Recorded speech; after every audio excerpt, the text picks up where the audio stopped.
Nora's Stories।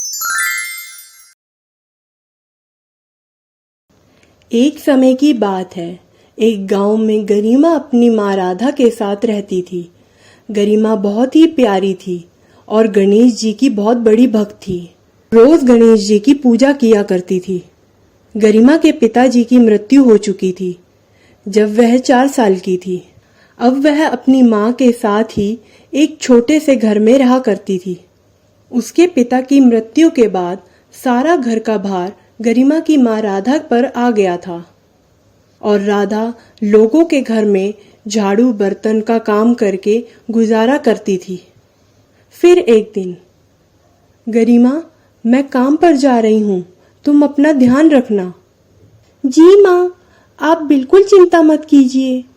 Radha के काम पर चले जाने के बाद गरिमा घर में बने मंदिर के आगे बैठ गई और पूजा करने लगी।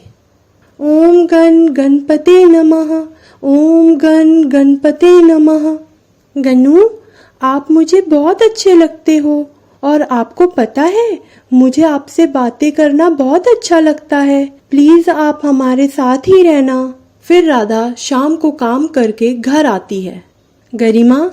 गरिमा बेटा, चलो खाना खा लो। जी माँ। माँ, आपने मेरे गन्नू की थाली तैयार की? आपको पता तो है मैं उनको भोग लगाए बिना कुछ नहीं खाऊंगी। मैं भी ये कैसे भूल गई, ये मेरी फूल सी बच्ची अपने गणेशा को भोग लगाए बिना कुछ खाती ही नहीं। हाँ मेरी माँ, ये लो अपने गन्नू को भोग लगा लो और तुम भी कुछ खा लो। फिर गरिमा खाना लेकर गणेश जी के पास जाती है। गन्नू, चलो खाना खा लो। तुम्हें पता तो है ना, जब तक तुम भोग नहीं लगाओगे मैं कुछ नहीं खाऊंगी। ऐसे ही रोज गरिमा गणेश जी को भोग लगाती है, फिर ही कुछ खाती थी। फिर एक दिन, गरिमा बेटा, मैं बाजार जा रही हूँ, क्या तुम चलोगी? हाँ माँ, मैं भी आपके साथ चलूंगी।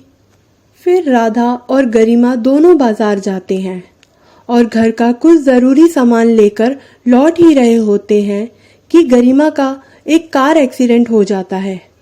मेरी बच्ची, कोई मदद करो मेरी, बचाओ बचाओ। फिर जल्दी से गरिमा को अस्पताल लाया जाता है। डॉक्टर, मेरी बच्ची कैसी है? वो ठीक तो हो जाएगी ना? देखिए, आप घबराइए मत, गरिमा जल्द ही ठीक हो जाएगी। फिर गरिमा कुछ दिन बाद अस्पताल से घर आ जाती है। मेरी बच्ची, तुम ठीक तो हो ना? माँ, आप बिल्कुल चिंता मत कीजिए, मैं बिल्कुल ठीक हूँ। मैं तो बहुत डर गई थी। कैसा डर माँ? जब आप और गन्नू मेरे साथ हैं तो मुझे कुछ नहीं हो सकता। फिर ऐसे ही कुछ दिन बीत जाते हैं। गरिमा दोबारा स्कूल जाना शुरू करती है। जैसे ही स्कूल जा रही होती है, रास्ते में उसे चक्कर आते हैं। ये चक्कर क्यों आ रहे हैं मुझे? लगता है आज मैंने कुछ खाया नहीं, इसीलिए आ रहे होंगे।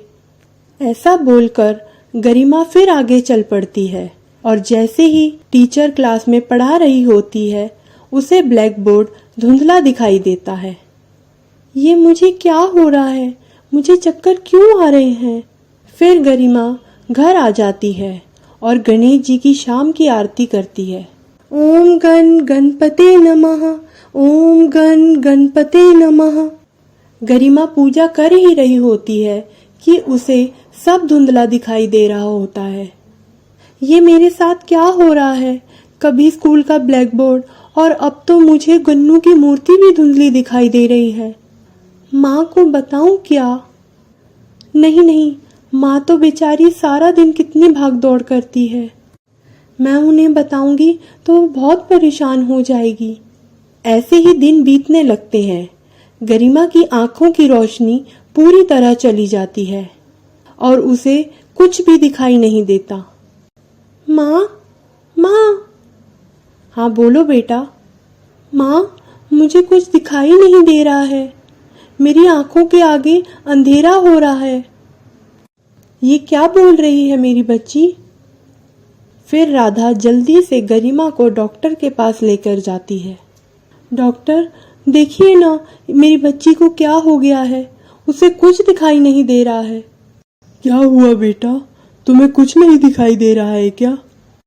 नहीं डॉक्टर, मुझे अंधेरा लग रहा है। फिर डॉक्टर गरिमा की आंखें टेस्ट करता है और गरिमा की माँ राधा बाहर ही खड़ी होकर खूब रोती है। हे भगवान, ये क्या हो गया मेरी बच्ची को अचानक। फिर डॉक्टर बाहर आते हैं और राधा को बोलते हैं, देखिए, उस दिन एक्सीडेंट की वजह से गरिमा की आंखों की रोशनी चली गई है। क्या अब मेरी बच्ची कभी नहीं देख पाएगी क्या?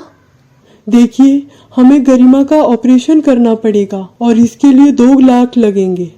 क्या 2 लाख? डॉक्टर, हम इतने गरीब लोग जिसे 2 वक्त का खाना भी बड़ी मुश्किल से मिलता है, मैं इतने पैसे कहाँ से लाऊंगी? अब इलाज में इतना ही खर्चा आएगा, आप सोच लीजिए। फिर राधा गरिमा को घर लेकर आती है। माँ, वो डॉक्टर अंकल क्या कह रहे थे? क्या अब मैं कभी नहीं देख पाऊंगी? नहीं मेरी बच्ची, ऐसा नहीं कहते। मैं तुझे कुछ नहीं होने दूंगी। फिर राधा सोचती है, क्यों ना मैं जहाँ काम करती हूँ वहाँ से कुछ मदद मांगूं। फिर राधा अपनी मालकिन गौरी के घर जाती है।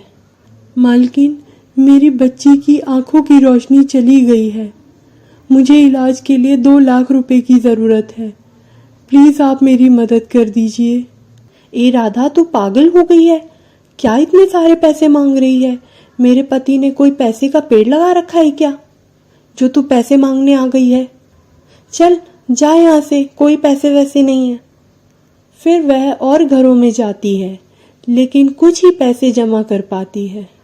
रास्ते में जाते हुए वह सोचती है, हे भगवान, अब मेरी बच्ची का इलाज कैसे होगा? इतने तो पैसे भी नहीं है मेरे पास, मैं कैसे उसका इलाज करवाऊंगी? फिर राधा घर आती है और देखती है गरिमा मंदिर के आगे बैठकर गणेश जी की पूजा कर रही होती है। गरिमा, उठो यहाँ से। ये कैसे भगवान है जो इनकी इतनी छोटी सी भक्त इतनी बड़ी मुश्किल में है और इन्हें कोई फर्क ही नहीं पड़ रहा। आखिरकार क्या मिला तुम्हें इनकी इतनी सेवा पूजा पाठ करके?